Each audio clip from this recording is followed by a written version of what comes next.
Hi, it's Andrew. I'm going to do a teaching lesson.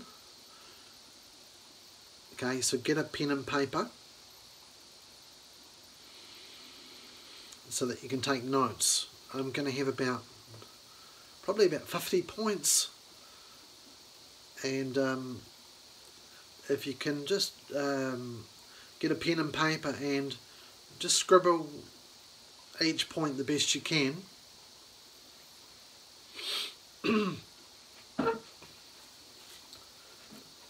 So I bought these books.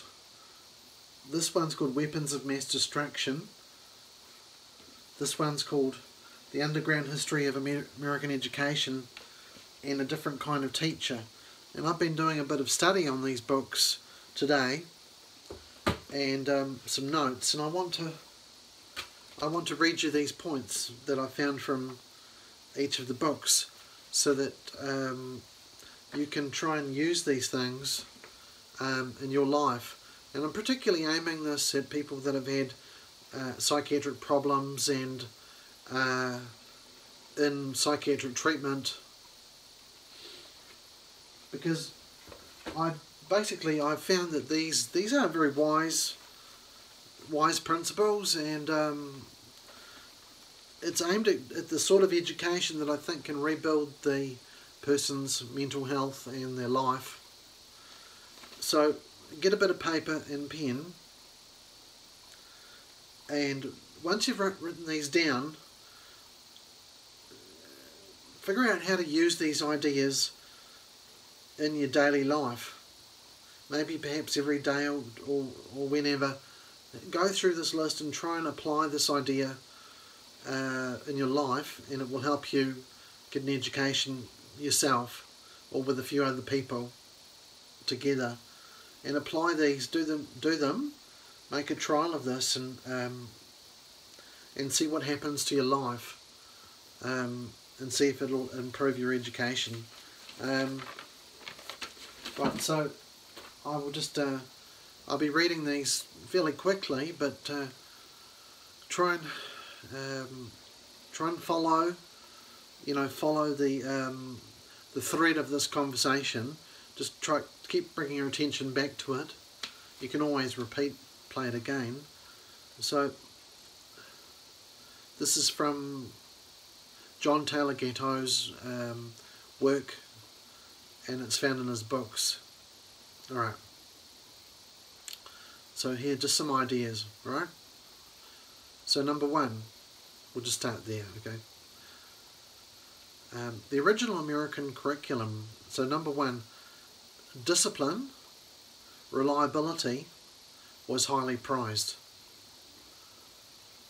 Number two, fortitude, complaining was unacceptable.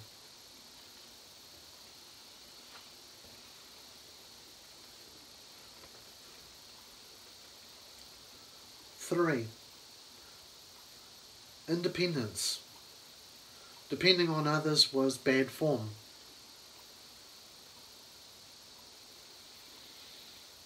Number four, audacity, reckless courage in battle was expected.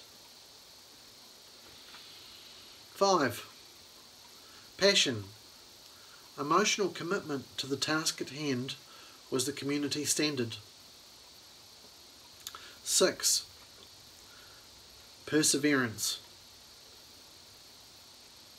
one must never surrender or quit a task before completed. Number 7, filial piety, taking care of one's parents was customary. 8, honour, absolute honesty was required. Lying was unforgivable, as it is under our perjury laws in courtrooms and considered a serious crime.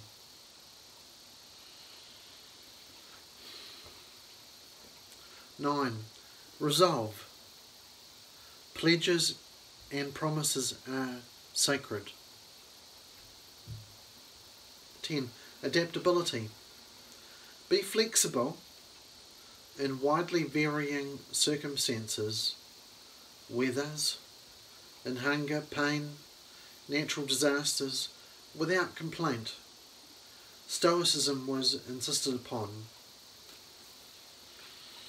11. Resistance to oppression. Indians were loath to follow orders. Even chiefs had little authority to command. Compliance was voluntary except in combat. 12. Loyalty to tribe. Allegiance to one's community as a whole was absolute.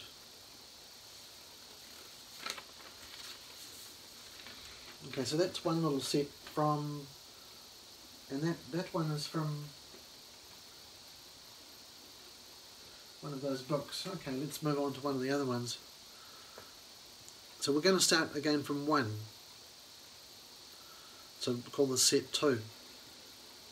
1. An educated person writes his own script through life. He is not a character in anyone else's play, nor does he mouth the words of any intellectual's utopian fantasy. He is self-determined. 2.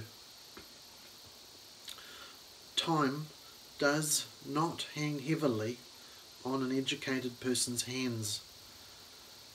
He can be alone. He is never at a loss for what to do with time. 3.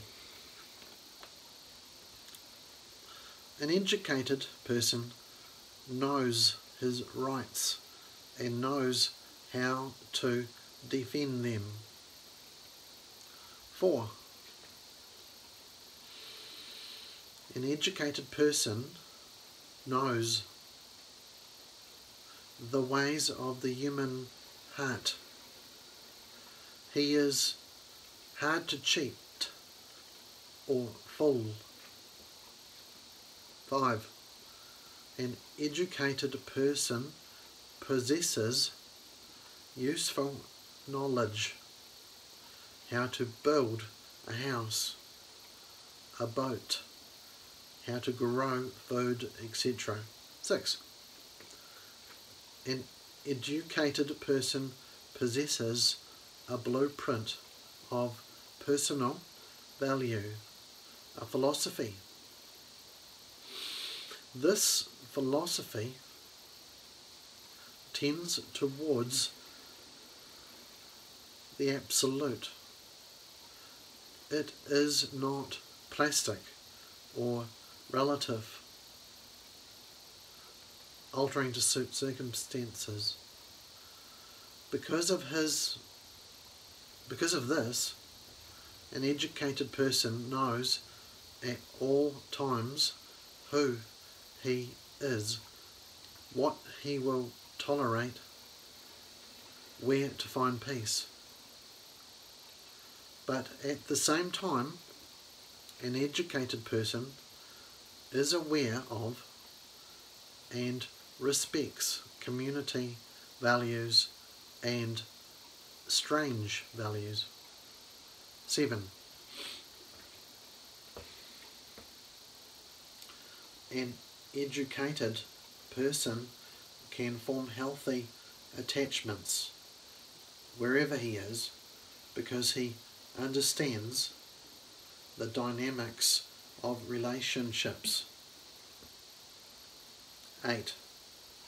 An educated person accepts and understands his own mortality and its seasons. He understands that without death and aging, nothing would have any meaning. An educated person learns from all his ages, even from the last minutes of his life. 9. An educated person can discover the truth for himself. He has intense awarenesses of the profound significance of being and the profound significance of being here. 10. An educated person can figure out how to be useful to others and, in trading time, insight and service to meet the needs of others, he can earn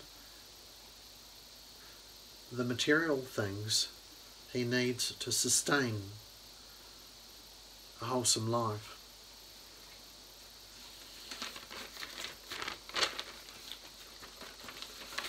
An educated person has the capacity to create new things, new experiences, new ideas. So that's that second set finished. Now third set, also I'll number it. What is education? 1. Educated people are seldom at a loss what to do with time. Being alone is often a blessing to the educated because they like their own company. Time doesn't hang heavy on their hands. 2.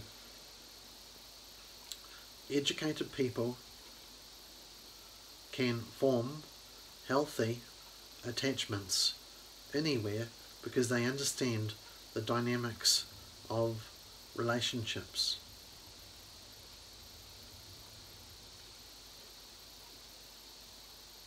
3. Educated people are aware of, accept and understand the significance of their own mortality and each of its seasons. They learn from each moment. They gain insight all their ages, even to their last minutes on earth. I know some of these are repeated, but it is a different list. So, educated people possess a hard-won personal blueprint of value. They accept no pre-packaged marching orders without passing them through the test of critical review. But they are also aware of a large human community and its values, and are knowledgeable about values in different cultures. So although he repeats, he has worded them differently, so to help you understand the ideas better. 5. Educated men and women enjoy power to create new things, new ideas, and new experiences. The educated discover truth for themselves through the rules of evidence, not by memorizing opinions of others. Educated people detect other people's needs and, in moving to meet those needs, earn a living. But unlike the ignorant, the educated never become overly dependent on material wealth for happiness, recognizing that the most valuable goods, love, curiosity, that's reverence and empathy, can be had without cost. 7.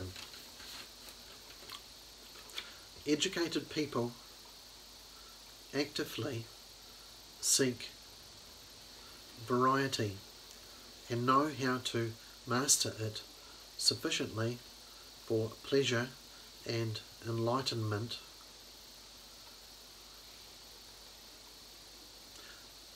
yet they are aware that without a home of their own and home responsibilities, variety is hollow, experience superficial. 8. The curriculum to become educated is drawn from great life passages which have united generations from the beginning of time. First is the mystery of birth and the mysterious emergence of self. To explore self requires intimate knowledge of one's parents and ancestors, and of the specific cultures which helped form them. The local cultures, that is much more than the abstract entities we call political states. Who am I? Where are my limits? What are my possibilities? What range do the strange selves about me display? Exploring these things are like crucial appointments an educated person must keep. Without honouring these, only an incomplete adulthood results.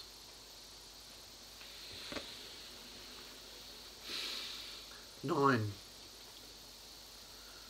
The physical world, near and far, must be thoroughly examined, analysed, tested. This is work which can't adequately be done in confinement or blackboard abstractions. When compulsion schooling steals time needed for the work, the damage is great. There is a time and place in life's sequence when these appointments must be kept. Too long delayed, and opportunity is lost forever. 10. The complex possibilities of association must be encountered and wrestled with. It won't work to merely talk about these or see TV shows. They include family, relationships and friendships, companionship, comradeship, love, hate, community, networking, and more. Each has strengths and dangers inherent in the forms.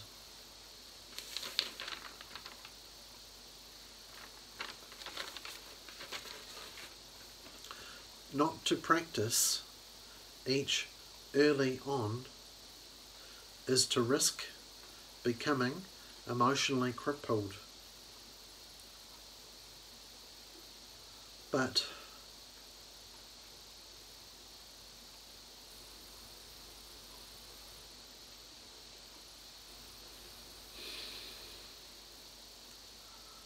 what's this? Schooling compulsory, I think it is, or sure. Schooling is designed to socialise children into networks. The very weakest and least reliable of all human associations.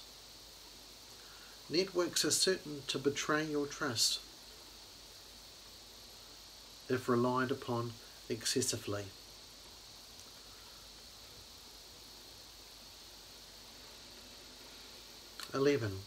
Another major theme which takes attention in the educated mind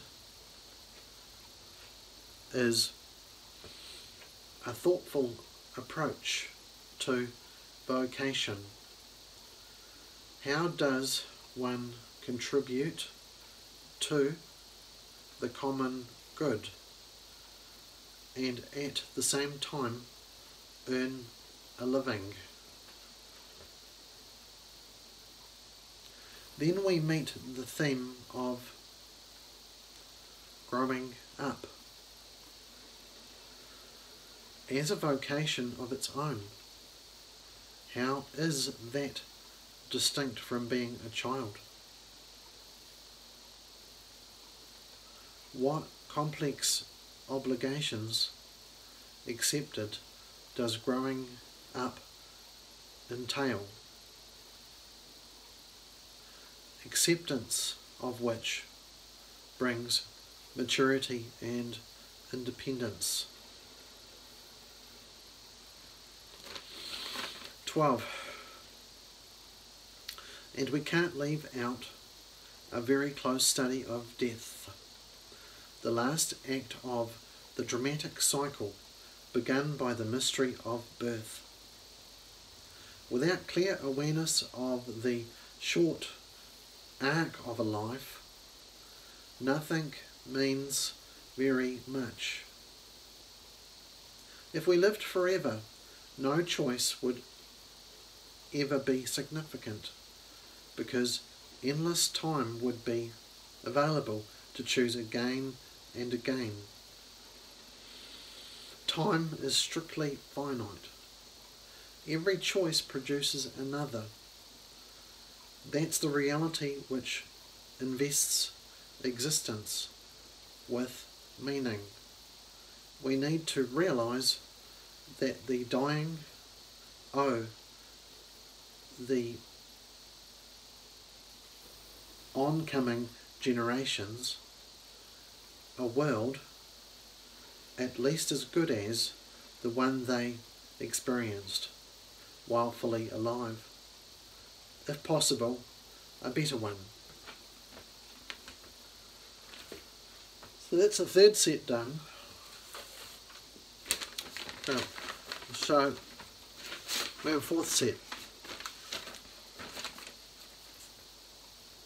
I hope you agree that the content is really good, and that if you find out ways that you can actually how to use these ideas and apply them. First you understand the theory behind it. Here's something we're doing because, and then you do the activities, and you might be able to pick one or two a day and just try and get as much of this going. You do this, and based on those other videos that I've done about human development and use the learning ability that human beings have, this can help somebody go from one place to the human development to be what they can be.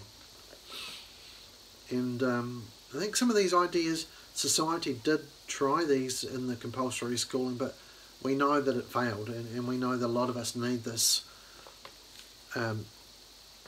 adult homeschooling type of thing. And a lot of these things, we go out and we can do field trips and plan our own field trips and learn about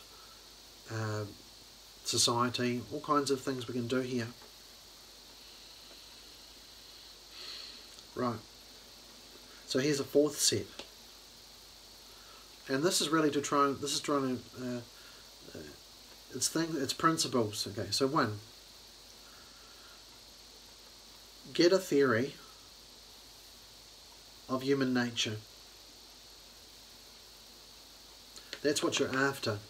So you can read books on philosophy, history, psychology. What you're after is a theory of human nature from court cases in the past, or all kinds of things.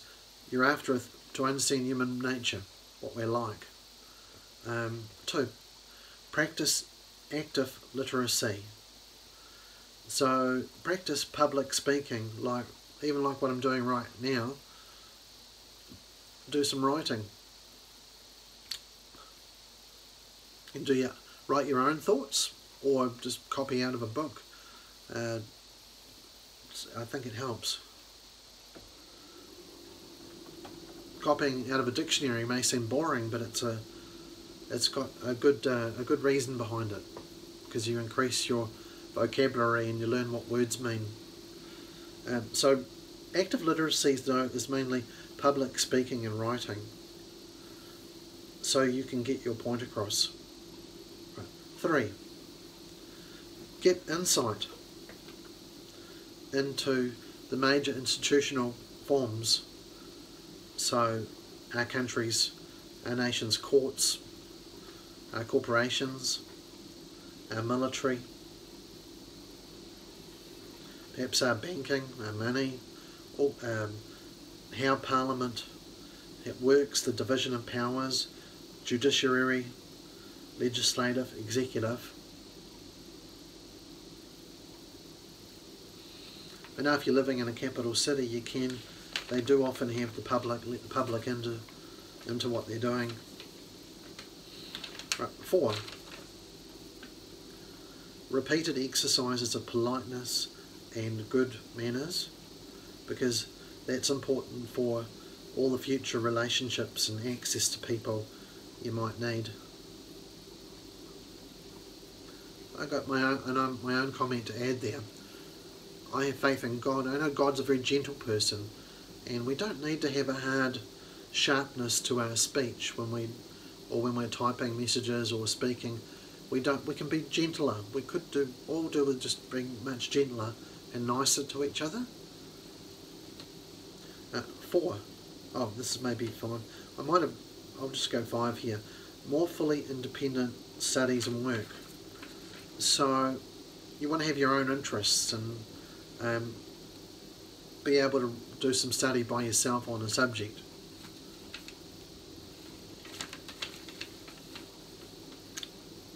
Um, 6.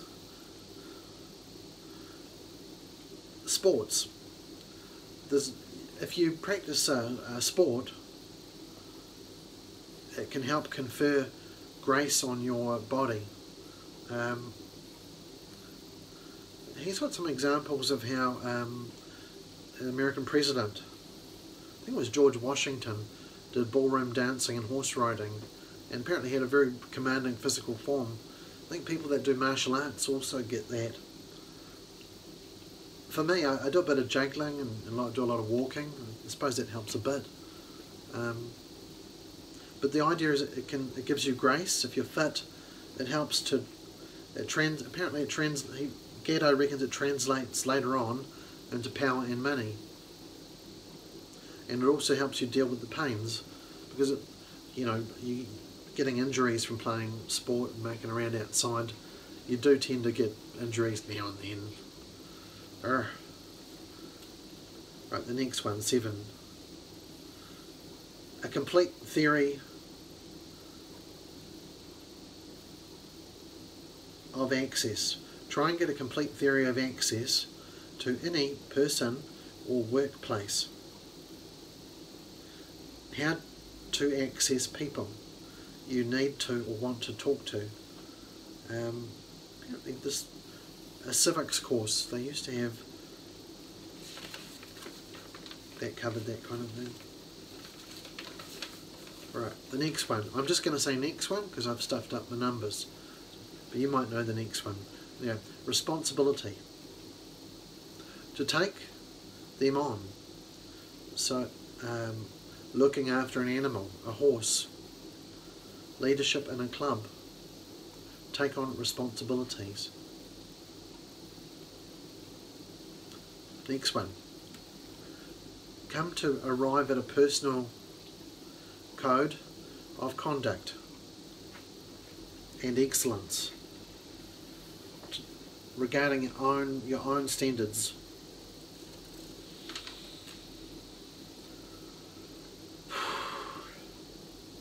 That's interesting. In critical thinking, that's called traits and intellectual virtues and traits. You know, having standards of thought. Yeah, that's quite interesting. And next one, familiarity with the arts, music, plays, dramas. Because he thought that apart from religion, those are the those kind of things lift the human above the mundane baseness of ordinary life. The arts, music. That's the highest thing apart from Christian religion and faith. You know, like to lift you up to a different you, a different consciousness, higher consciousness. Oh, next one. I like this one. Accurate observation and recording. To be able to read, write and reproduce. To be able to draw what's in front of you. This is something I think Leonardo da Vinci would want everybody to do. To be able to draw something in front of them. It's a bit of a challenge. It's a skill, right? And also to be able to, you know, like science is based on these ideas too. To use your observation, so your brain is observing through your eyes what's in front of you. You can see me here, glasses on, white shirt, the fire in the background, and you're listening to me talking about these things and hopefully writing down what I'm saying, but or taking it in. Accurate observation and recording. That's a real skill to him that I think we can improve on. Right, next one. Challenges. Take on challenges. Challenges. The things that aren't a walk in the park, but they're not like impossible either. Because you've got to be wise here, not do something that's going to get you in too much trouble.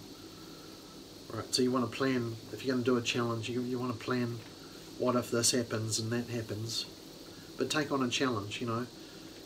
Maybe it's a 2-hour walk in the bush, a tramp. Something challenging but not too hard. You don't want something that's going to ruin your life or, you know, but you want something that's not so easy for you to do. Doesn't have to be tramping. Could be something like talking publicly, or just something that's challenging. Next one. Have a habit of caution in coming to conclusions. Don't come to an opinion about life based on a few hours of government TV propaganda. Actually think about what you're hearing on the news, and you know, because we lack a lot of knowledge. To come to an opinion, we might have to search for something or read a book on it, not just take it from the TV or whoever's speaking in authority at the time. We need to dig deeper before coming to an opinion or conclusions about something. Next one. Yeah, develop good judgment, constant development of good judgment. See how far skewed or consistent you are at guessing or making distinctions. I found this a lot. I play a bit of chess over the last few years. It's amazing how many mistakes and blunders a chess player makes when they're learning.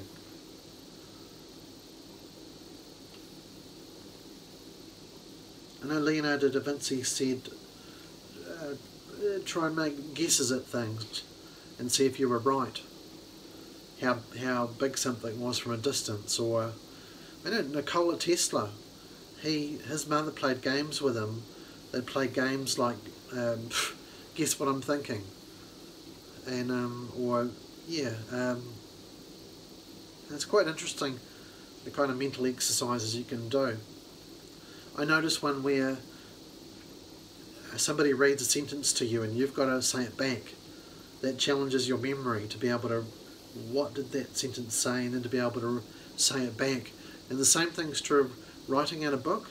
If you're copying a sentence from a book, you're reading the sentence and then you're looking at the page and you're trying to write it. Well, that forces on you a memory extension.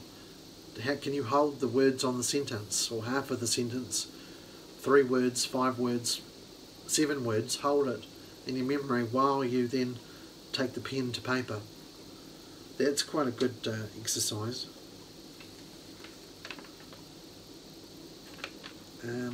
So yeah, those were some principles you can use to educate yourself well. So yeah, so I've been talking now for 36 minutes, and my background over there was a bonfire somebody uploaded to YouTube, so I thought, oh, that's a nice background, because I wanted, you know, this to be special, and so hopefully you've been able to write those down roughly. So the point of this is that if you apply these, if you find some way to use these in your life, based on the way the brain works and the learning works, this can help to educate you, and it can help to create new habits of thinking in your mind and brain, something that your psychiatric drugs can't do. And you know, take it easy. You know, don't you know, you don't have to like overdo this, but I think it's the quality of the ideas from John Taylor Gatto. This was, some of these notes were from his book Weapons of Mass Distraction. John Taylor Gatto, A Schoolteacher's Journey Through the Dark World of Compulsory Schooling. Some of it was from A Different Kind of Teacher, Solving the Crisis of American Schooling, John Taylor Gatto. And apparently this is his quintessential book, The Underground History of American Education. I've just got volume 1 here. An intimate investigation into the prison of modern schooling, John Taylor Gatto.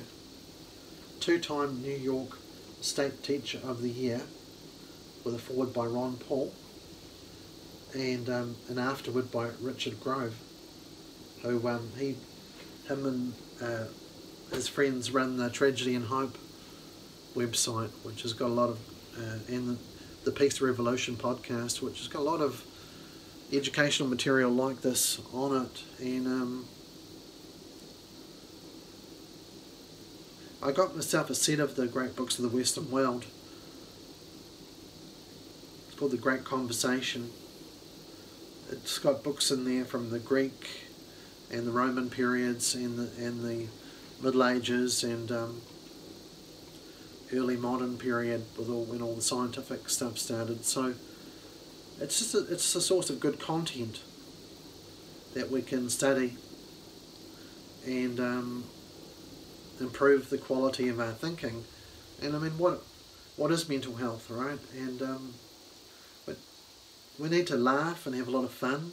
Apparently poetry is good to do too. That helps your mind a lot. I mean, there's a lot of ideas out there. Just walking and trying to eat lots of your fruit and vegetables and good proteins. And while I'm at it, the trivium method is a good one to learn. It focuses on 3 areas. Trivium means where 3 roads meet. So, you know, you've got 3 roads meeting there. One of them is grammar, which is to do with your words and your dictionary and the names of things, like, you know, what would you call that? It's a little figure, isn't it? A little doll figure, an ornament perhaps. I mean, this is an ashtray. I mean, you know, and these things, what are these called? You know, you put your cup of tea on it so it doesn't mark the table. So I mean, the idea is that, you know, there's the doors and the windows, the names of things, the grammar, the verbs, like burning is a verb, lovely. Hopefully you've enjoyed watching this. Or like open is a, you know, it's an action word. I mean, there's adjectives which describe the object, like yellow banana. Yellow is the describing word, and then you've got adverbs. They're just putting a description onto the action. So that would examples would be riding. He was riding the bicycle fast. So fast is like the adverb, riding is the verb, and all this grammar stuff. And there's another thing with that called general grammar, where you're talking about the input from reality that you're seeing and hearing. This is kind of like grammar, and it's all got words. You know, like there's hands. You can describe a lot of things with words.